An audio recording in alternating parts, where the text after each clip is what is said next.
Welcome to TOCHI Stories. Please don't forget to like, subscribe, and turn on post notification because it will mean the whole world to me. Now let's get right into the story. Brace yourself. Chuka had never known how difficult peace could be to preserve.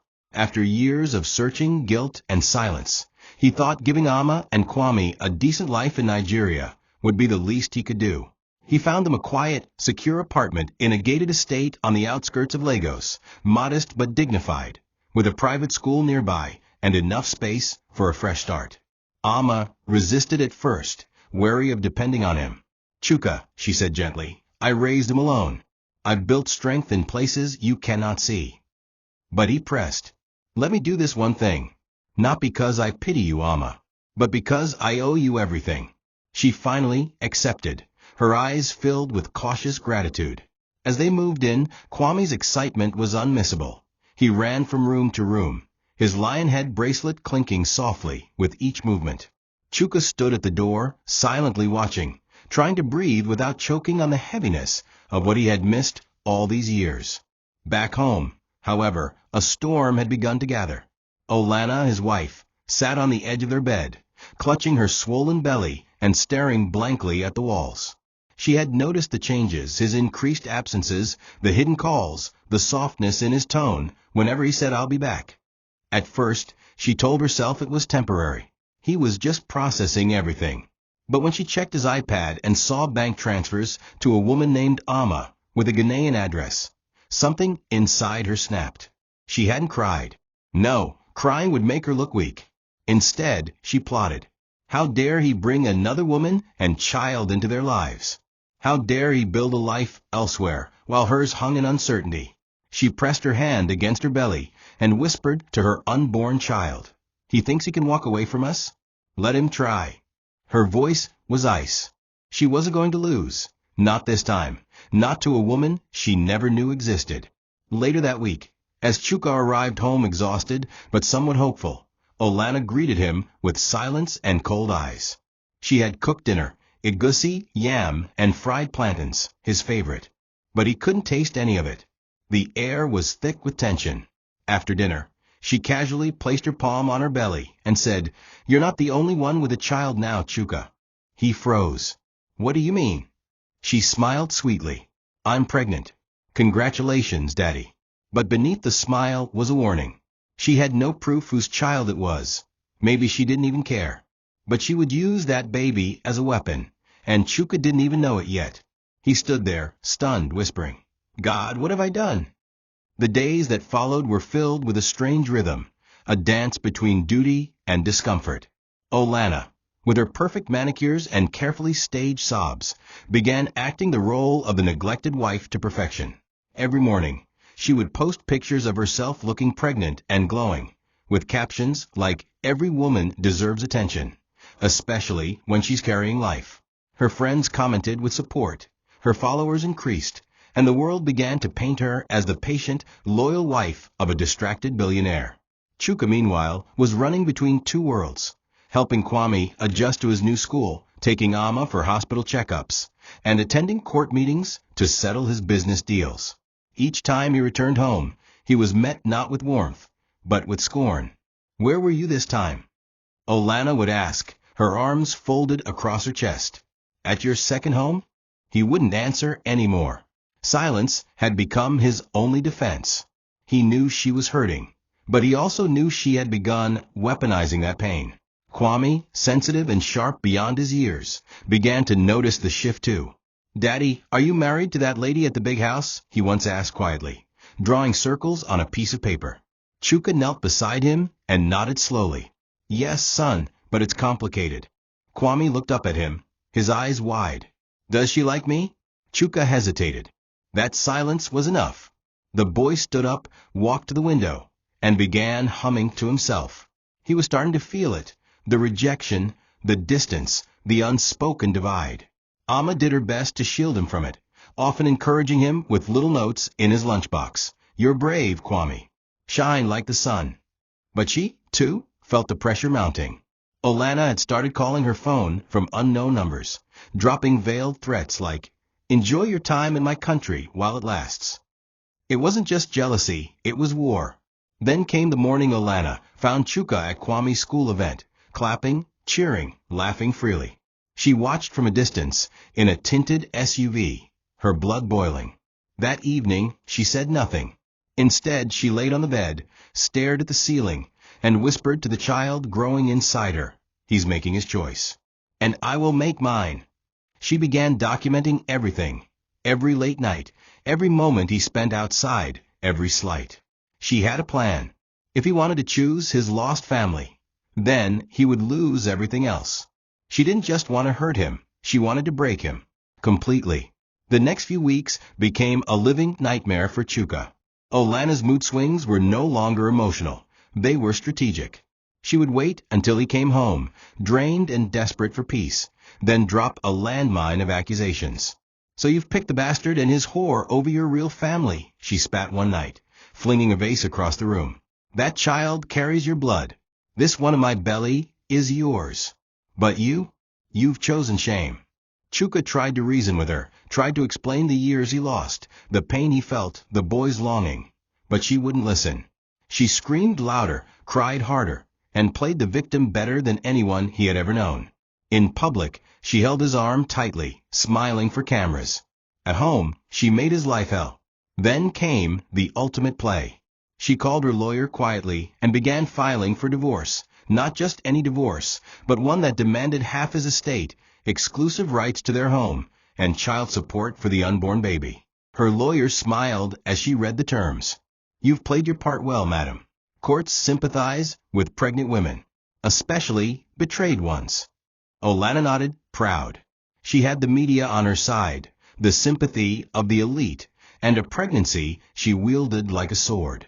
What she didn't expect, however, was the small tear that fell from Chuka's eye when he read the legal documents. He didn't cry because of the money. He cried because the woman he once believed in had become a stranger, and now she was trying to erase his son once again. Still, he didn't stop visiting Kwame. One Sunday afternoon, he picked the boy up and took him to the park. They sat on a bench, sharing Puff Puff and orange Fanta. "Daddy," Kwame said suddenly, "if she hates me, why do you still love her?" Chuka looked away, swallowing the lump in his throat. "Because I once believed she was the best part of me." Kwame nodded, as if understanding something too big for a child. When Chuka dropped him off, Amma looked at him and said, "She's planning something. I feel it." He nodded. "I know. But I'm not letting go of my son again." Neither of them realized how soon that test would come, and how costly it would be. The day Kwame arrived officially at Chuka's Lagos residence was supposed to be joyful, but instead it felt like stepping into a war zone wrapped in luxury. Chuka had decorated a separate room in soft tones, with toys, books, and a framed picture of Kwame and him together at the park. He'd even installed a nameplate that read Kwame's space. When Kwame stepped into the room, his eyes lit up with the wonder of a child finally seen, acknowledged, and loved. "Is this all for me, Daddy?" he asked. Chuka nodded with a soft smile, suppressing tears. "Yes, my lion. All of it." But not everyone shared the same warmth. Standing at the top of the stairs, arms crossed and belly heavy, Olana watched with a scowl. Her rage wasn't loud, it was silent, slow, and poisonous. "So this is the boy," she muttered later to the maid. "The one who's been stealing my husband's heart." She didn't yell. She didn't make a scene. That would come later, when it would hurt the most. Over the next week, Olana's subtle war against Kwame began. She instructed the chef to stop preparing separate meals for him and told the housemaid not to assist him unless instructed. One afternoon, when Chuka was away handling a collapsed property deal, Kwame returned from school and accidentally spilled water on the floor while trying to fill his bottle. Olana walked in, saw the mess, and instead of helping, slapped the bottle from his hand and hissed, "In this house, you clean your own mistakes. You're not special here." Kwame said nothing, but Amma noticed how quiet he became that evening. When she asked, he simply replied, "I think I did something wrong, Mama. Maybe I'm not welcome here." Her heart cracked. She wanted to take him and flee, but where would they go? Chuka had risked so much to bring them here, and now they were walking on nails in a house meant to shelter them. Chuka remained oblivious to the details. He noticed the tension, yes, but every time he tried to talk to Olana, She feigned tiredness, dizziness, or hormonal rage. "Do you want me to miscarry?" she would snap. "Keep stressing me with this illegitimate intrusion." So he backed down again and again, trying to juggle peace between two crashing worlds. He started working from a hotel lounge, seeking calm away from the hostile house. But even from there, he received phone calls from Alana's lawyer, updating him about the divorce petition and child custody claims. He was losing the emotional war at home and the legal war in public. And the sad part? He didn't even know the child Alana carried wasn't his. All he saw was a future he was desperately trying to preserve while slowly breaking apart inside. And Kwame, the boy he once promised never to forget, was beginning to learn what rejection felt like, not from strangers, but from the people meant to protect him. It started with small things, twisted smiles, withheld greetings, and loud whispers. Alana began organizing weekly family meetings with house staff, where she would pass coded instructions. "We respect structure in this house," she said with a syrupy voice, "and guests should always remember their place." Kwame was not invited to sit with the staff anymore. The security guard who used to fist bump him in the mornings now nodded awkwardly and turned away. The cook, once friendly, served him cold meals without words. Amma noticed it all. She tried reporting it to Chuka, but he was consumed with business meetings, media pressure, and increasingly hostile legal updates from Olana's team. "Amma," he said once with tired eyes, "please be patient. I just need to stabilize things." But she wasn't worried for herself. She was worried for Kwame. The boy had started stammering again. He no longer played in the compound. He flinched when Olana walked past. Something was breaking inside him, and Amma could see it with every quiet dinner and tear-streaked pillow. One night, Amma found him sitting in the bathroom with the door unlocked, crying softly. "Why does she hate me, Mama?" he asked. "What did I do?" Amma held him and tried to remain strong. "You did nothing, Kwame. Some people are broken, and when they see something pure, they try to ruin it." But he didn't understand. He was a child who only wanted his father, only wanted to belong. The bullying extended to school too. Somehow, Olana had leaked to some high-profile parents that Kwame was Chuka's illegitimate Ghanaian son. Soon, some children stopped playing with him.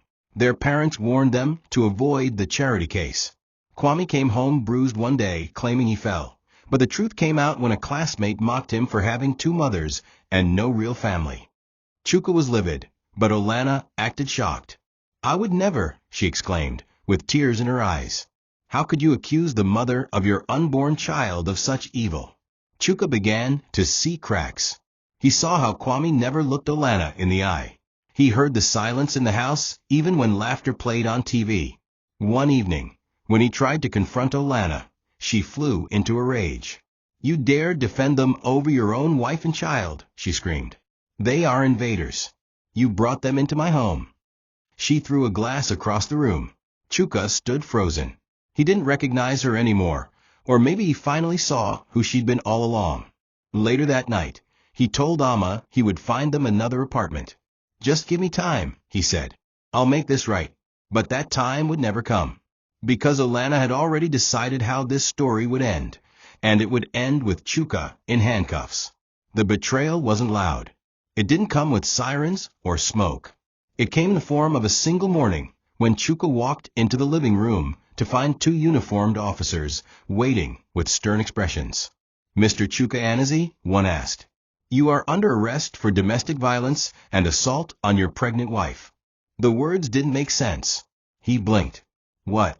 Olana emerged from the hallway, her arm wrapped in a sling, bruises on her cheek, tears in her eyes. "I'm sorry," she whispered. "I didn't want it to get this far, but I can't keep living in fear." Chuka's mouth opened, then closed. The police didn't wait. They cuffed him, read his rights, and began dragging him away. Amma screamed from upstairs. Kwame cried, "Daddy." But there was no stopping it. Cameras were already outside. The neighbors were watching. Olana wept in full performance mode as she collapsed into the arms of a friend holding a press microphone. In the station, Chuka was numb. He refused to speak until his lawyer arrived. The footage leaked online.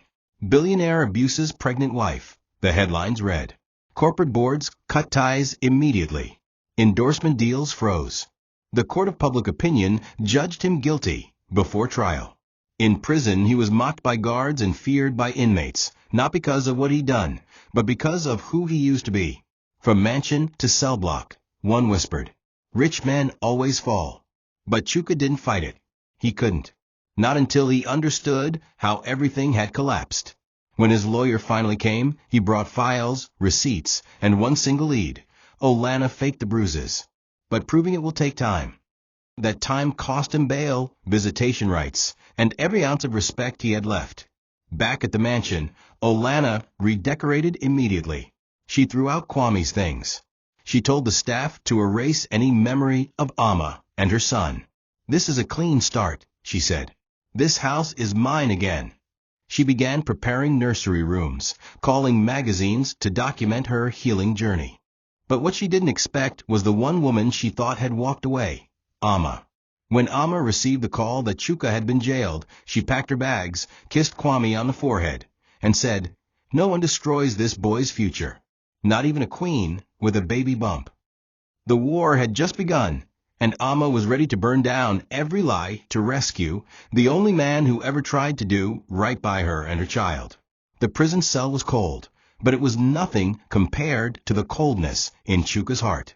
He sat in silence on the rusted bunk, arms resting on his knees, eyes focused on nothing. His mind repeated the arrest like a broken film reel. Olana's bruised face, the look of false innocence, the clicking of handcuffs. It wasn't just betrayal, it was character assassination.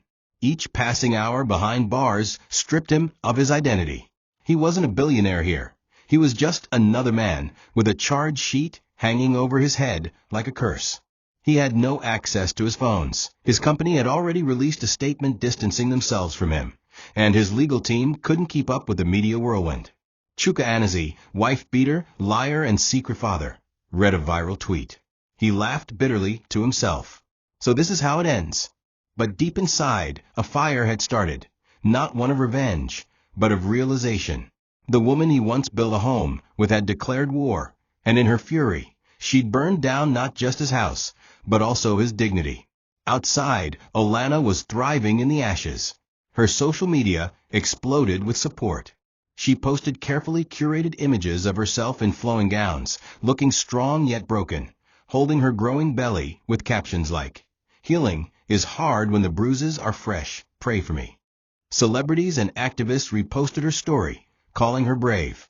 She appeared on morning talk shows, shedding crocodile tears and preaching forgiveness. "I just want him to get the help he needs," she'd say, voice cracking. The public adored her. She even launched a new foundation for abused women. A cruel irony, given that the abuse never happened. In the background, she tightened her grip on Chuka's properties.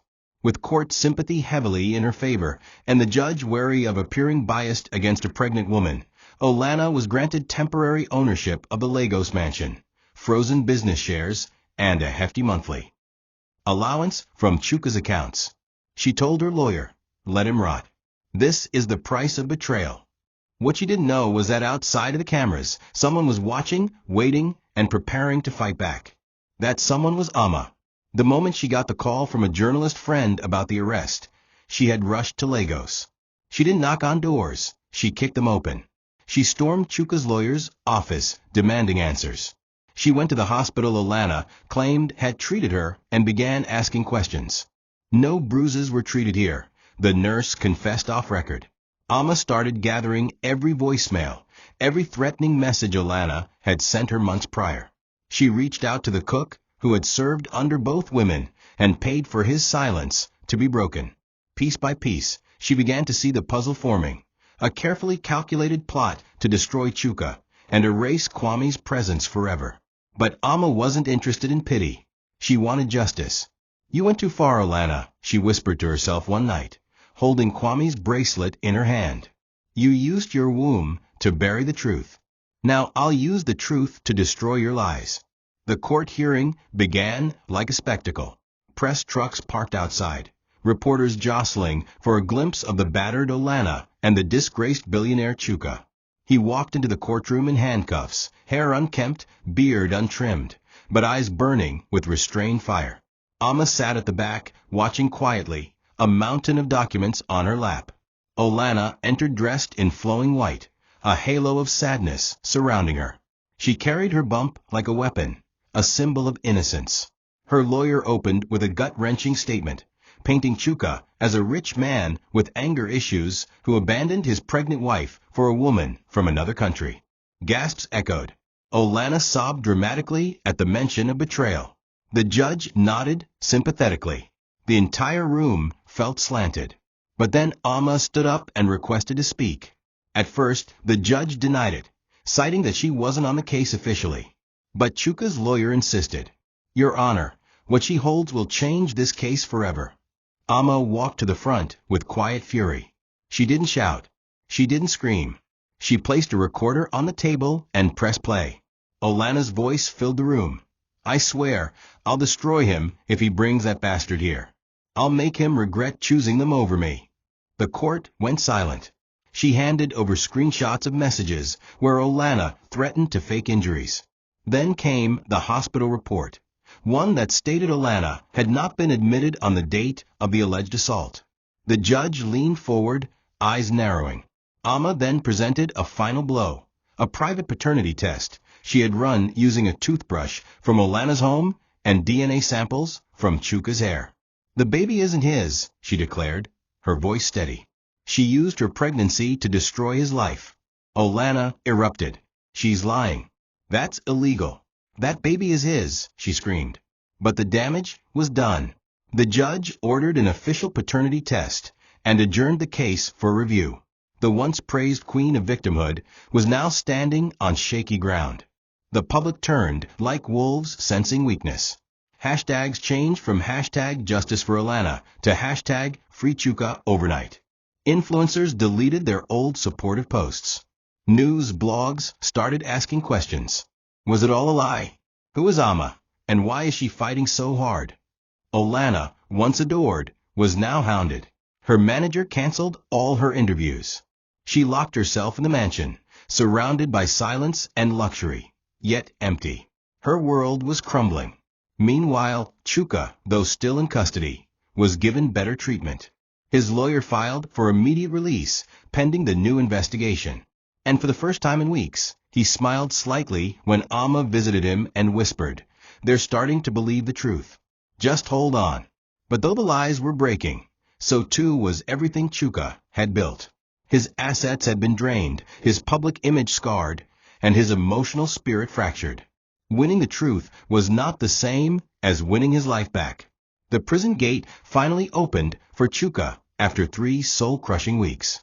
He walked out with a single bag and no security detail. Amma waited outside in a modest car, wearing a plain Ankara gown and carrying a small cooler of jollof rice. "You look like hell," she said, half smiling. "And you look like peace," he replied, before hugging her tightly. It wasn't romantic. It was a hug between two people who had suffered the same betrayal in different ways. Back at her apartment, Kwame ran to him, holding a handmade card that read, "Welcome home, Daddy."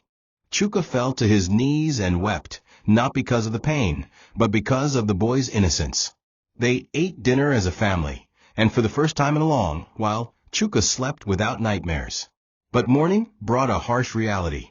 His lawyers informed him that even though the charges were dropped, Olana had already taken 60% of their joint assets. His main company had replaced him as CEO. His mansion? Sold behind his back. His name was still mud to many. He was free, but he had nothing. Chuka didn't scream. He didn't argue. He simply got up and went for a walk. The streets looked different, colder, distant. The people who once bowed before him now crossed to the other side of the road. Former friends didn't answer calls. No banks would loan to him with his current reputation. He wandered into a small mechanic shop and watched boys working under the sun. One of them had a bracelet like Kwame's. The boy smiled at him and said, "So you okay?" Chuka nodded, tears brimming. "Not yet. But I will be." That day, something shifted. He knew he had to start again, not from the top, but from the dust. That evening, he sat with Amma and said, "I can't rebuild the empire, But maybe I can build something that won't ever collapse again. Not with lies, not with pride. Amma didn't say a word. She simply handed him a notebook labeled, Ideas That Don't Die. Meanwhile, Olana sat in the mansion she fought so hard to own, now silent and empty. The child she carried was nearing birth, but the man she wanted to trap was gone. Her face was no longer on magazines. No interviews, no invites, just whispers of disgrace. As she sat in front of her vanity mirror, she looked into her own eyes and whispered, I won, right? But even she couldn't lie to herself anymore. For all she gained, she had lost the only thing that ever made her valuable. Someone who believed in her. The day of the final hearing arrived like a storm cloaked in silence. The courtroom was full. Reporters packed the back row. Chuka stood beside his lawyer, dressed simply in a dark blue native attire. No longer the billionaire everyone knew, but a man stripped down to raw dignity. Olana sat across from him, dressed like royalty, her heavily pregnant form on full display, surrounded by a legal team twice the size of his. But what she didn't know was that her kingdom was about to collapse. The judge called the court to order, and the atmosphere turned tense as the bailiff read out the allegations, one by one, and then the counter-evidence, submitted by Amma. With the truth mounting on one side and cracks forming in the lies on the other, the entire courtroom became a pressure cooker waiting to explode. Olana's eyes darted around nervously. Her once perfect poise was now shaky. She clenched her fists as her lawyer whispered something urgently, likely warning her that the tide had turned. Then came the final blow. A court-ordered DNA test result was unsealed and read aloud. Mr. Chuka is excluded as the biological father of the unborn child. A collective gasp filled the room. The judge looked over his glasses at Olana and asked gently, Would you like to explain, madam? She stuttered, mumbled something about lab errors and confusion, but it was over. The judge declared that all previous accusations stood null and void and ordered an immediate investigation into perjury and defamation. Olana's face drained of color. She stood furious, screaming, You can't do this to me. He's lying. They're all lying. But no one listened anymore. Her crocodile tears had dried up. Chuka remained still as the verdict was read, cleared of all charges, yet stripped of his fortune, credibility, and social standing. He didn't celebrate. There was nothing to celebrate. This wasn't victory. It was survival. As the court adjourned, Chuka walked out to face a sea of microphones. But this time he didn't stop. He walked straight past the reporters, ignoring their questions, climbed into Amma's car where Kwame waited, and drove off. In that moment, he realized something critical. The world he had once built was gone. What remained was Amma, his son, and the painful truth. As they got home, he held Kwame close and told him, No matter what anyone says about your father, know this, I never gave up on you. Amma stood nearby, arms crossed, eyes soft. She had done what she promised, fought and won. But even she knew that this wasn't the end. It was the beginning of something new, something harder, slower, but infinitely more honest. Amma sat across from Chuka that night as the generator hummed in the background, her fingers tracing the rim of her cup. He had barely touched his food, and she knew why. Victory, when earned through fire, doesn't taste sweet immediately. It tastes like ashes.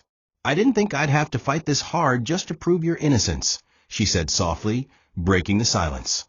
Chuka sighed, leaning back. I didn't think I could lose everything in one lifetime and still wake up breathing. They both chuckled faintly, but behind the laughter were scars, hers from years of abandonment and rejection, his from pride, betrayal, and blind trust. Amma told him how she chased down nurses, paid off staff for testimonies, and traveled between cities just to gather enough evidence to defend him. You didn't just save me, Amma, he said, looking her straight in the eyes. You saved my son's identity. You gave him a name again. But Amma wasn't interested in praise. She wanted something else, something more painful. Chuka, she began, I need to ask you something you're not going to like. Why didn't you ever come back for me? Her voice was calm, but her eyes were glassy. Why did you leave Ghana and disappear? I wore that bracelet for 5 years. Every morning, I checked the door. Chuka swallowed hard. The question he'd been dreading had finally arrived. He explained that shortly after leaving Ghana, his father had died unexpectedly. He had been pulled into business politics, manipulations, and arranged relationships. "Your letters stopped coming," she whispered. "You blocked me." He nodded slowly. "I was ashamed. I thought I could handle everything. But the truth is, I let the world tell me what I should become, and in doing that, I forgot who I really was." It was a truth long buried beneath wealth and ego. They talked through the night, clearing wounds not with apologies, but with raw honesty. Chuka admitted to fearing commitment, to being scared of Amma's simplicity because it demanded realness, not show. Amma confessed to almost marrying a man she didn't love out of desperation, but couldn't bring herself to betray the memory of that bracelet. "You see this scar?" she said, pointing to a faded line on her arm. "I got it protecting our son from a boiling pot. I've fought every day, not just for Kwame to survive, but to make sure he never hated the man who left him." Chuka couldn't hold back tears. "And I don't deserve any of that." Amma looked at him with a strength only mothers know. "You don't. But this isn't about deserving anymore.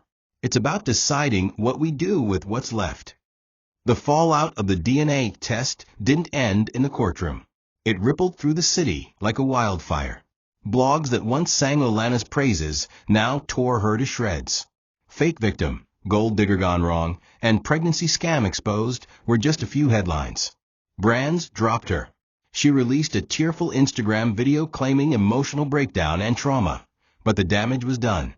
She was toxic now, a symbol of weaponized femininity. Her lavish friends abandoned her. No one wanted to be associated with a woman who could fabricate abuse and frame a man just to keep a house and name.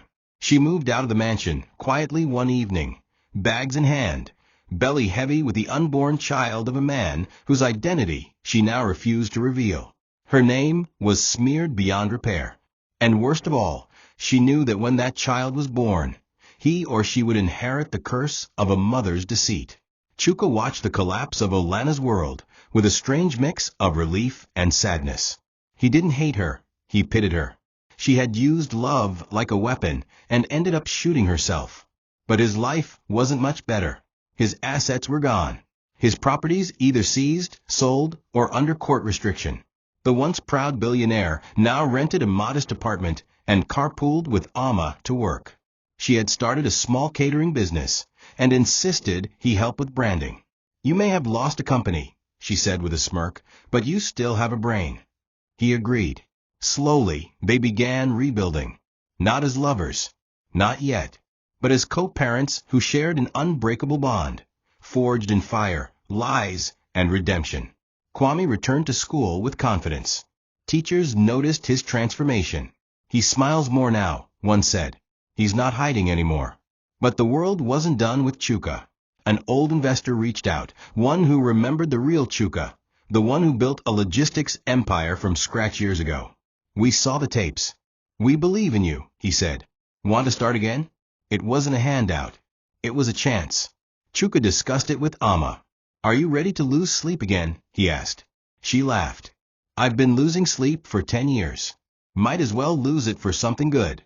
And so, as the media moved on to other scandals and the dust settled, a man once broken by lies began to stand again, not in marble halls or luxury towers, but on the foundation of truth. He would never forget the bracelet, the boy, or the woman who fought for him when the whole world believed he was guilty. The walls of a luxurious estate that once gave Olana a false sense of triumph now echoed with loneliness and shame. She sat in the center of her palatial living room, draped in a silk robe, staring blankly at the darkened television. Dust had begun to gather on the chandeliers, as the staff she once bullied had either resigned or left her in disgust. The headlines had faded, but the stigma remained. No one dared to be seen entering her compound. Her mother, who once basked in the glory of being a billionaire's mother-in-law, now refused to answer her calls. Even the baby inside her had begun to feel like a stranger, a cruel reminder of the lies she used to hold onto a man who was never truly hers. Her obstetrician, once her friend, had handed her over to another doctor, citing scheduling issues, but the truth was clear. No one wanted to be associated with Olana Anazi anymore. One afternoon, she stood before her vanity mirror, the same one that had once reflected a queen, and now showed a ghost. Her pregnancy had reached its final stage, but there was no one to rub her belly, no hand to hold during sleepless nights, no partner to whisper dreams of the child's future. Chuka was gone, not dead, not vanished, but gone in the most painful way possible, emotionally detached and rising again in the eyes of those who once cursed him. She watched a live stream of Amma's food business launch, shocked at the number of guests in attendance, the praise Amma received, and the applause when Chuka gave a quiet speech on rebuilding broken dreams. The crowd cheered him. They honored her enemy. The pain was unbearable. In her twisted desperation, she whispered to her unborn child, "They may love him now, but I'll make sure you never do." But even that declaration lacked strength. She was hollowed out, no longer the beautiful bride, the powerful wife, or even the victim. She was just forgotten. Days turned into nights, and labor pains finally came like a thief. With no one to call, she summoned an Uber and headed to a private clinic under a fake name. She gave birth to a baby girl, delicate, dark-skinned, and beautiful. As she stared at the child's face, a wave of emotion crashed over her. For the first time since her downfall began, Olana wept. Not tears of anger, not of manipulation, but of pure, soul-shaking regret. She held the baby to her chest and whispered, "You didn't ask for any of this. I just wanted to be loved." But love, when it's built on lies, cannot stand. Alone in that cold, silent room, surrounded by machines and pitying nurses, Olana faced the truth she had tried to bury. She didn't just destroy Chuka's life. She ruined her own.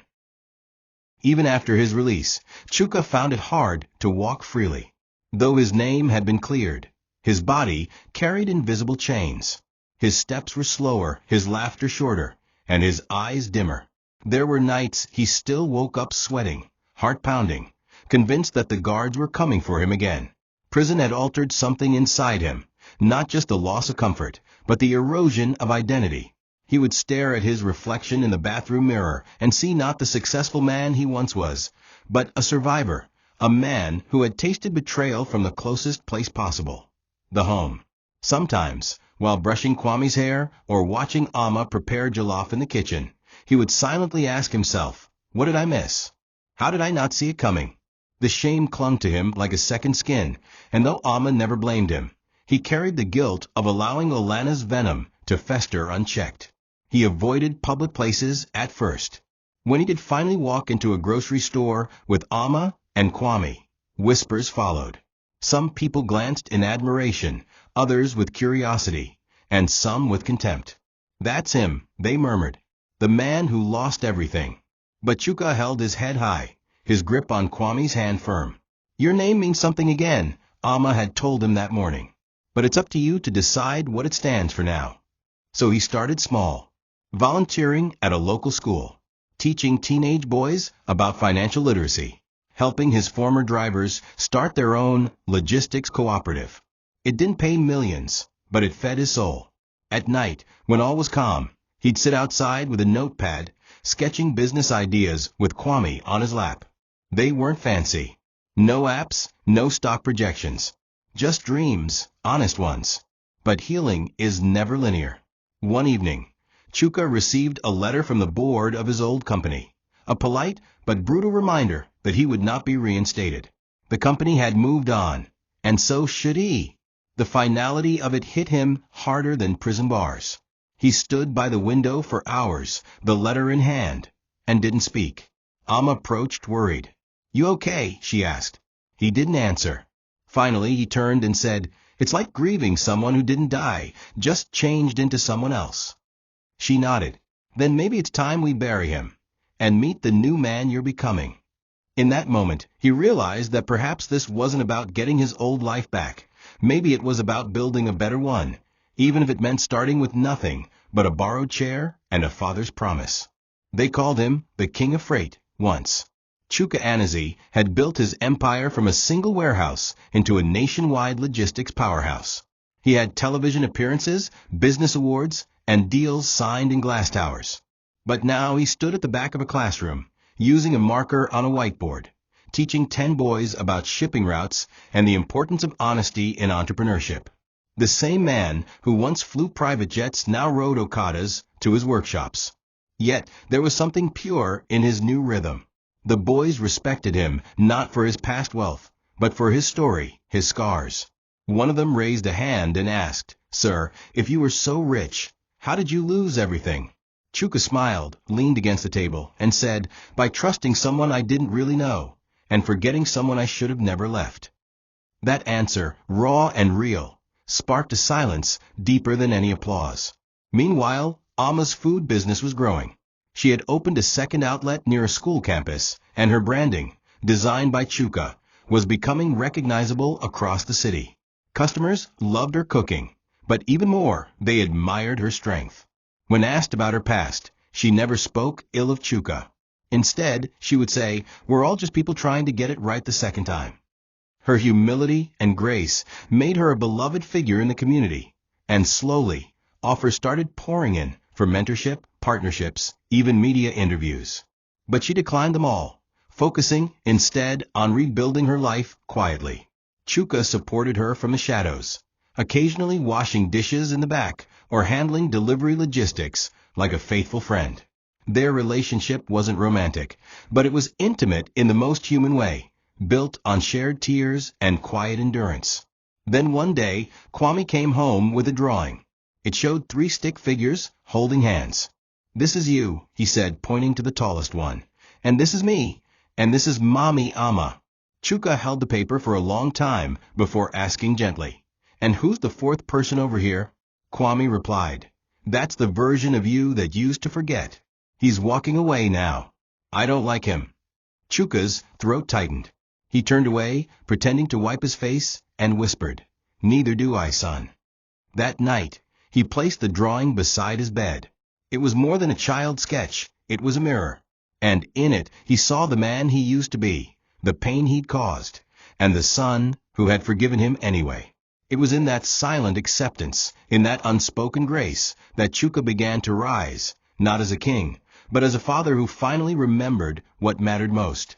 The rain that fell that evening wasn't heavy, just a slow, steady drizzle that softened the air and wrapped the compound in a strange stillness.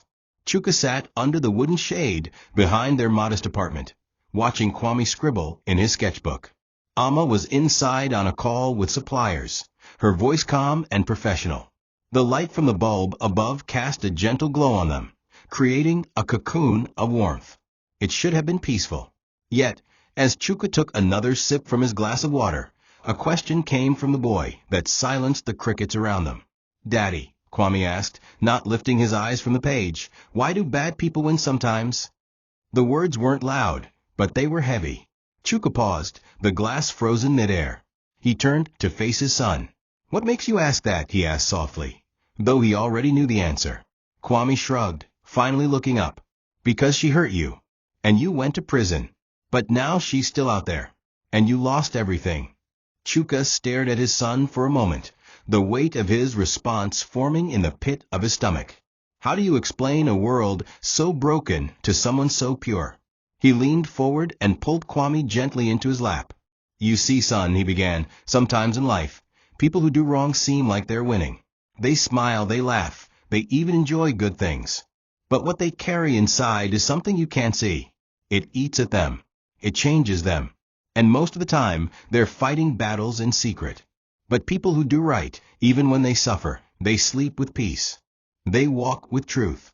And that kind of peace," he said, tapping his son's chest, "can never be bought, never be stolen." Kwame looked up at him, brows slightly furrowed, absorbing every word. "So even if you don't win in the beginning, you still win?" Chuka smiled. "Exactly. Because you're not just fighting to be right. You're fighting to stay kind." They sat there for a long time, just holding each other. The sound of the rain and the occasional honk from a distant street were the only interruptions. Ama eventually came out, leaning by the doorway, a soft expression on her face. "You okay?" she asked. Chuka nodded. "He just asked a hard question." Ama chuckled. "He gets that from me." They all laughed, and the tension lifted. That night, as they tucked Kwame into bed, Chuka realized something profound. He was finally living the kind of life that made space for questions, for growth, for honesty. No more suits to hide behind. No more press conferences to fake. Just a father and a son, building something real from the ashes of what was false. The world outside may still believe whatever it wanted. But inside that little room, truth had finally found a home.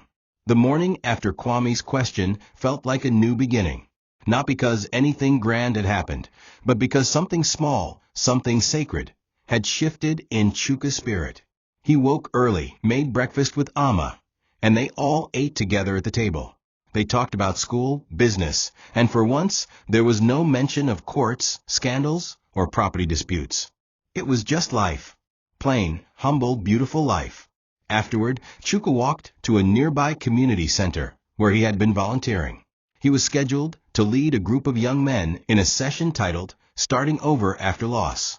He wore a simple white kaftan, carried a faded laptop bag, and smiled at every face he passed. It was a stark contrast from the man who once drove through cities in bulletproof cars with tinted windows. Now he wanted to be seen, not for his status, but for his story. In the session, he spoke from a heart. He didn't quote business metrics or growth formulas. He spoke of shame, of prison, of waking up in a cell and wondering if you were still a father. The boys listened in silence. Some took notes. Others just stared, wide-eyed. One of them, a 17-year-old boy named Sadiq, stood up and said, "Sir, you make failure sound like something you survive, not something you hide from." Chuka smiled, walked over, and hugged him. "Because it is, Sadiq. Every scar you carry, every time you fall, it's not the end of your story. It's a comma, not a full stop." That room, that day, became more than a workshop. It became a place of renewal, a place where broken young men began to see themselves as something more than their mistakes. And Chuka? He began to forgive himself in ways no court could ever demand. Later that evening, as he returned home, he found Amma sitting on the floor in the living room, surrounded by invoices. She looked up and smiled. "Your son's school sent a letter," she said, handing him a brown envelope. Chuka opened it carefully. It was an invitation to a parent-mentor day. The school wanted Chuka to speak. He stared at the letter for a long time, the corners of his eyes moistening. "Do you think I should do it?" he asked. Amma didn't even look up. "You don't need to think, Chuka. You're already doing it every day." That night, after Kwame was asleep, Chuka stepped outside into the warm air, looked up at the stars, and whispered to himself, "Maybe I wasn't destroyed. Maybe I was just unmade, so I could start over." Healing didn't mean erasing the past. It meant living fully in the present, without shame. The invitation day arrived with the sun shining a little brighter than usual. Chuka wore a clean, freshly pressed shirt and dark trousers. Amma helped him fix his collar, and Kwame, already dressed in his school uniform, watched proudly. "You ready?" Kwame asked, grinning. Chuka bent down and whispered, "I was born ready."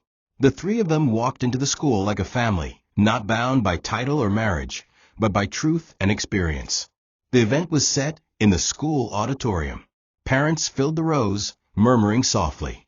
When Chuka's name was called, there was a slight pause, the kind that comes when people remember the man you used to be. But Chuka walked up confidently, took the microphone, and stood in silence for a few seconds before speaking. "I am not here to impress you," he began. "I'm here to tell you what not to do, and how to recover when you do it anyway." He told them the story, not just of betrayal and loss, but of pride, neglect, and forgetting what matters. "I once gave someone a bracelet," he said, looking toward Kwame. "I gave it as a promise. Then I forgot her, forgot the promise, forgot myself." The room was quiet. You could hear people breathing. But life has a way of bringing you back to what you tried to forget. And when it does, you better be ready to face it with truth. When he was done, the hall erupted in applause, not because he sounded wise, but because he sounded real. Afterward, students and teachers lined up to shake his hand. Some thanked him. Others cried. Kwame stood proudly beside him the whole time, gripping his hand like a badge of honor. The cycle of silence had been broken. Chuka had stepped out from the shadows and into something redemptive. That evening, back home, Kwame disappeared into his room for a while. When he returned, he held something in his hand. "I want you to have this back," he said, offering the lion head bracelet. Chuka stared at it. The same bracelet he had given Amma so many years ago. The symbol of a forgotten promise. "I think you've earned it now," Kwame added. Chuka took it slowly, his fingers trembling. He slipped it onto his wrist and whispered, "Thank you."